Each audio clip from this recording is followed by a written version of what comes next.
LeBron James needs just 18 points to pass Kobe Bryant for third on the NBA's all-time scoring list. There's James, goes across the lane, lays it up, and lays it in. And there it is. He just became the third leading scorer in NBA history, passing Kobe Bryant.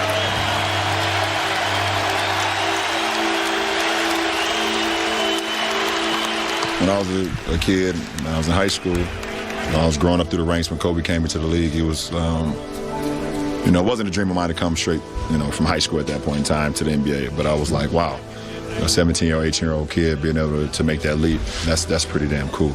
And as I started playing more ball and I went into high school, the things that he was doing on the floor, I, admired and wanted to be a part of. I went to ABCD camp, and he came and talked to all the kids that was there, and I was just listening. You guys are cool, man. Just do your thing and go for what you know, man. Go for your dreams. Maybe I'll see you in the league one of these days. Maybe I'll be one of those young cats thinking that you can take our championship away, and it's not happening. You know what I'm saying? It's not happening. I don't want to be like Kobe Bryant. I just want to accomplish the things that he accomplished, like winning the championship, All-Star, just doing those things. And I remember one thing that he said, he was like, if you want to try to be great at it or want to be one of the greats, you got to put the work in. There's no substitution to work. The All-Star game, if I'm not mistaken, and y'all can correct me, was in Philly, right? Yeah, that Saturday, me and Maverick drove to the Intercontinental downtown Philadelphia, and he gave me a pair of his shoes, which I ended up wearing that following night. It was the red, white, and blue Kobe's. I was a 15, and he was a 14, and I wore them anyways. And I sat and just talked to him for a little bit. He gave me the shoes. I rocked them in the game. And it was the same night that we played Oak Hill against Melo. And then I saw what he was able to do the very next night, winning MVP here in Philly. As I got drafted, I still just admired him, seeing what he was able to accomplish, winning championships, having, being early in his career where, he learned from the misses that he had against the series against Utah. And he just used that as motivation and got better and better and better to him winning multiple championships. We take it down to 2008 where we become the Redeem Team. And it was a dream come true for me to be able to line up alongside of him. Just admiring him for so many years and seeing him from afar and, me watching and learning. And just to make a long story short, now I'm here in the Lakers uniform in Philadelphia, where he's from, where one of the first time I ever met him, gave me his shoes, he won All-Star Week. It's surreal. It doesn't make no sense, but the universe just puts things in your life and you just giving everything to whatever you're doing. Things happen organically and it's not supposed to make sense, but it just happens. So I said, you know what this means? This means that when I leave now, he's the oldest statesman. Hey, man, what I'm on deck. His last All-Star game, right there at halftime, he was getting interviewed by the great Craig Sager, rest in peace. That is an unbelievable moment right there. And I went over there and hijacked his interview. You nervous out there? No, just trying to see him just trying to dunk on me. He gonna lay it up at the end. He's just trying to dunk on me, Craig. Oh, no. He's just trying to dunk on me. This is what I miss. You don't have that much time to play this game, and if you're able to be remembered, for the great things that you did, the positive things that you did, making people feel, great about what you did, that's a pretty cool thing. So I wrote on my shoes tonight. I think I put Mamba for life, 824 KB, because it's really that mutual. So yeah, appreciate it.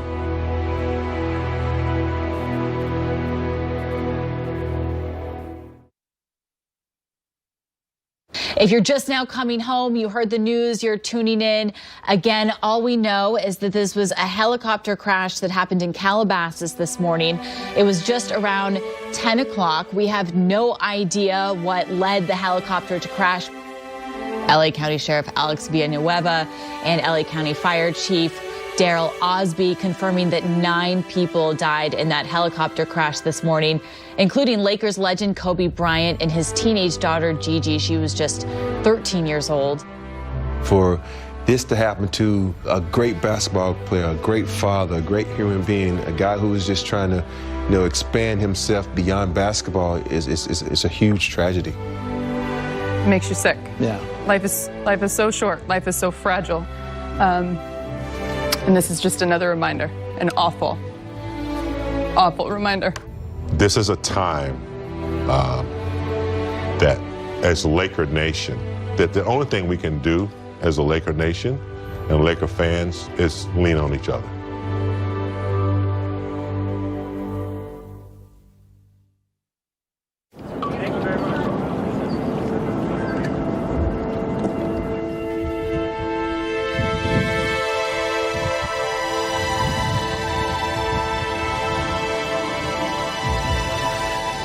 The Lakers had practice today at the UCLA Health Training Center in El Segundo.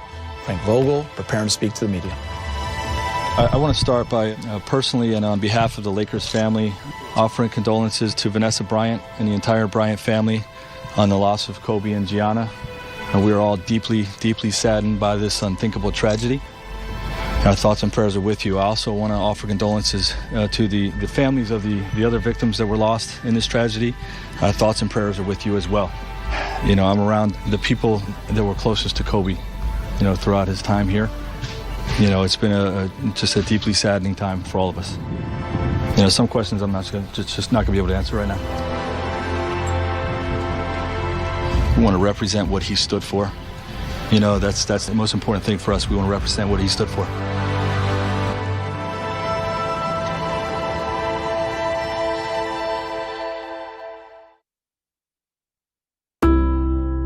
As Backstage Lakers continues, a special look at the life and legacy of Kobe Bryant. I don't know in the future. I don't know. That's a long way down the road. It sure is. You got 19 or 20 years to play with the Lakers. Yeah, 19 or 20 at least. There are a lot of moments in sports where the outside world views them and has a reaction to it, an inspirational reaction to it, whereas us as the athletes simply see what the moment is right in front of us. That's the beauty of sports, when you can have moments like that become bigger than the moment itself and inspire other people. I mean, that's what makes sports great. In words, how do you convey the emotions of losing a hero who embodied resilience, strength, and willpower? Along with his daughter, who seemed destined to follow his successful footsteps.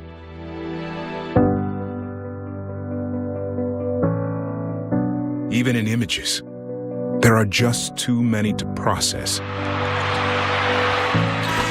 to convey a historic and short-lived life. We know the beginning of the fairy tale. Kobe Bean Bryant was born in Philadelphia, spent time in Italy, and became a high school phenom at Lower Merion. But it was in Los Angeles where his career was cemented, from the moment he first held up that iconic number 8 jersey. We all know what came next, his indelible legacy on the court. Here is Kobe Bryant, high school kid. Gets the ball. Ball in the front court. There's a dribble drive. Nice move. Wow, did you see the move by the kid? That's Kobe. One more time. Oh, between the legs. Kobe Bryant. Bryant To shot. Shaw running one-hander, followed in by Kobe Bryant. How good is this kid? And the Lakers are the 2000 NBA champions. We worked so hard and we finally got a championship and it feels great. The Los Angeles Lakers have made it 3 straight NBA championships. Now Kobe for 3. I don't believe it. 62 for Kobe. He has more than Dallas has. History tonight at Staples Center. 18 for 20 from the line and an 81-point game. I couldn't even dream of this when I was a kid. You know, there's just no way possible. Kobe Bryant, the 2007-2008 NBA Most Valuable Player Award. The Larry O'Brien Trophy to the 2009 NBA champion Los Angeles Lakers. The Lakers repeat back-to-back titles. this is the sweetest. This one's by far the sweetest because it's against them and because it's the hardest one by far.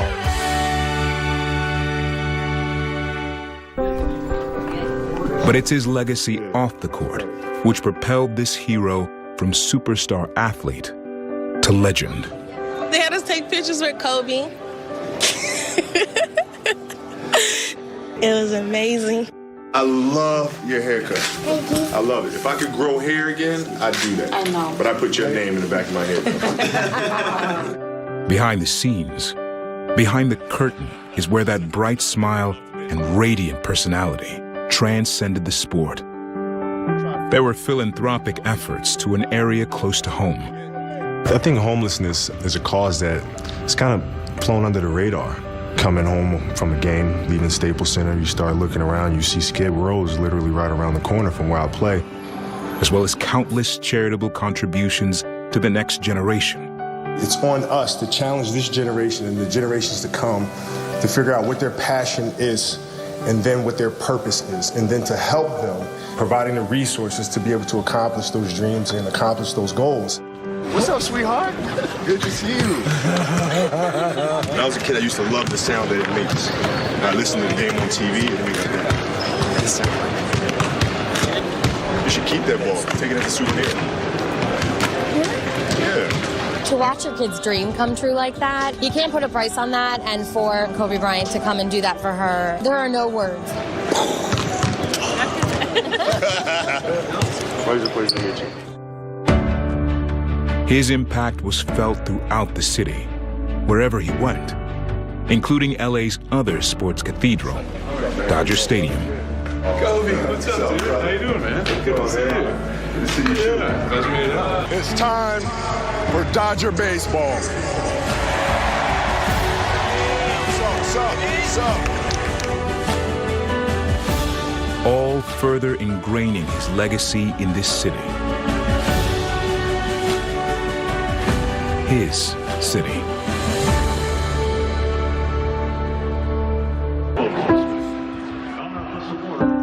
Kobe Bryant's life's work was the pursuit of perfection.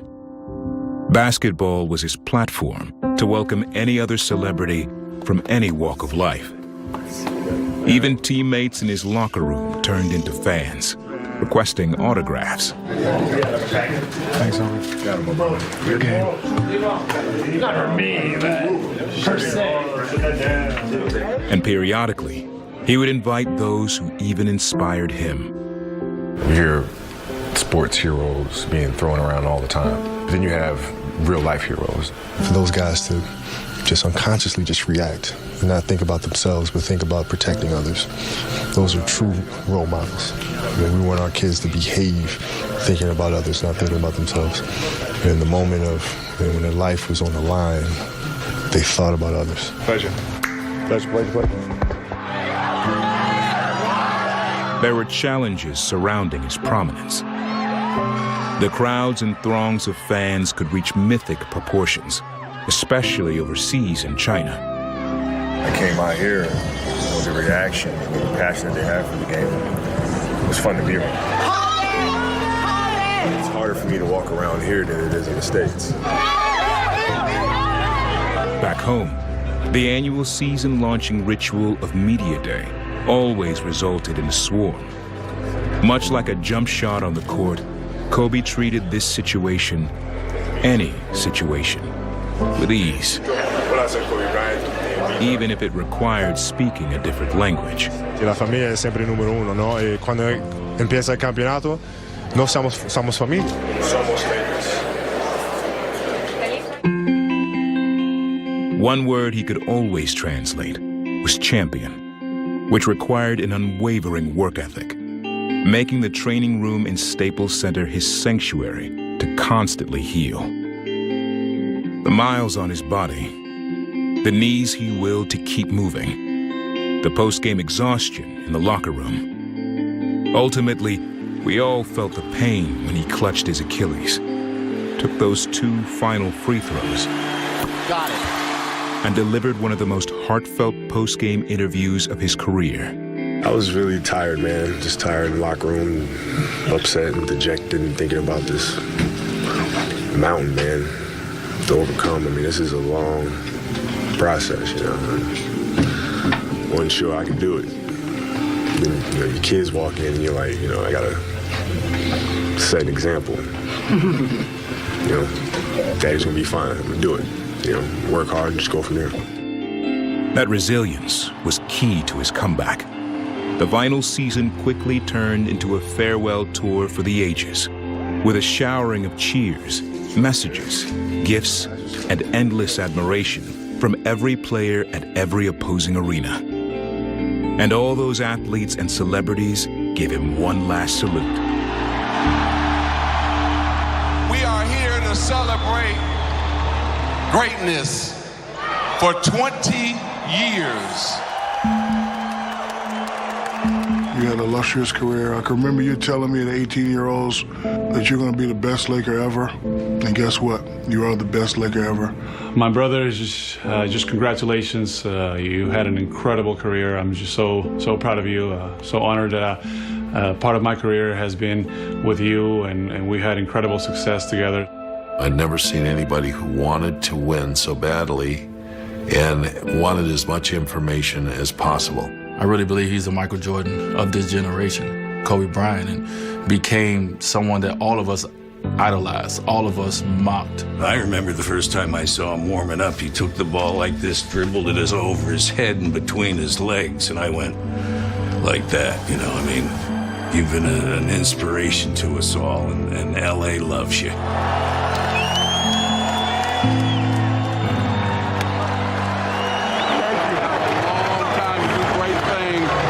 Just here in LA, but all over the country, baby. I've admired you, respect you, and you've done it right. And it's great to pass that torch to you, you know? Thank you, Buck. Hey, baby. Thank you.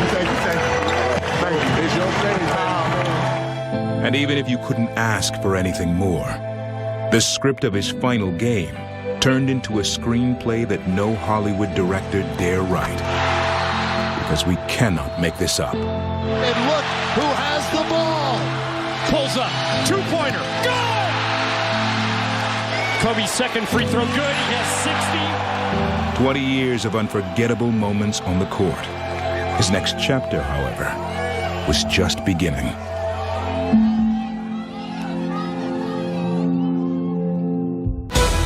Backstage Lakers is brought to you by Carl's Jr. Backstage Lakers is presented by the Mercedes-Benz dealers of Southern California.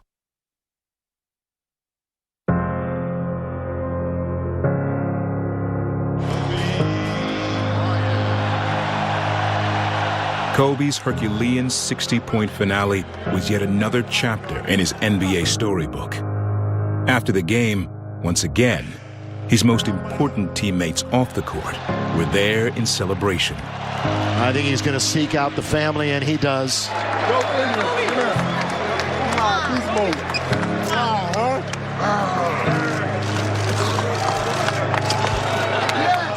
And behind closed doors with friends and family, his example never wavered.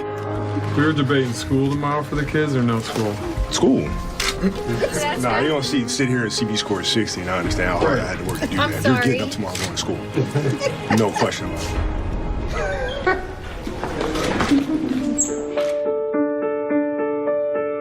Beyond the game, the most important part of his legacy was undoubtedly his family.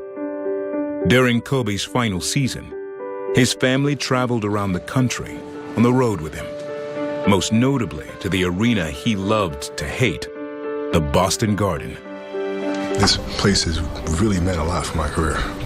You know, I can't stress that enough, which is why I wanted my kids here, I wanted my family here. I wanted them to be able to be in this building. I wanted them to be able to see this and experience this. Yeah, I remember, my daughter was having a hard time with softball and semifinal game striking out. She was crying, she was mad, and I showed her the video of us losing to the Celtics and me walking off the court crying. And I said, listen, it's fine. It's fine. You just got to bounce back. So that's the kind of profound, impact this building has had, man. We watched his daughters grow up before our very eyes. And as his second daughter, Gianna, took a passion to the sport he helped redefine, Kobe in turn became an ambassador for women's basketball. Kobe tweeted at me after I scored 60 points in the game, and it kind of went from there, and he tweeted at me a couple other times after I got a game winner. It put women's basketball on the map, which I think people started tuning in a lot more and gave him a lot more respect for the game. She can play. I mean, you know, you watch her game is very well balanced. I saw she scored 60. It didn't seem like much of a fluke to me. Hi. This is our youngest Gianna. Hi, nice to meet you. Hi, Natalia. Rachel, nice to meet you. My wife, Vanessa. Hello. Hi, nice to meet you. It meant the world to me to meet him and just be able to talk to him face to face. And who could imagine a second act without basketball? Kobe could, redefining what a champion was. An Academy Award for Dear Basketball. The books. The roar of the crowd when he came back to Staples as a spectator. Kobe Bryant. This is where Daddy used to work. Not one, but 2 jerseys in the rafters. You know, it's a surreal feeling because I can remember back all the hard work and, you know, all the difficult days. Even more so than the glory days, the difficult days. You know, the days before the lights come on and shoot and shoot and shoot and shoot, and you know, the days of doubt. Like, I remember all that stuff. And so to finally be here in this moment, to watch how fast it kind of blew by, it's a kind of a surreal feeling. You know, to understand that my jersey's going to be hanging up there with the guys that I've grew up admiring and were inspirations, kind of North Stars for me. To now be up there side by side with them, it's crazy. That presence, which now didn't involve wearing a jersey, still radiated across the arena he helped build. And the bond between Kobe and Gianna grew stronger and stronger. The last game the two watched together at Staples Center would be December 29th, 2019. This unthinkable accident took from us a worldwide phenomenon. A basketball legend, a mentor, a husband, and a father. But it will never take his spirit, his passion, and his purpose. Basketball is something that'll come and eventually go. The beauty in that is trying to use that time to inspire others.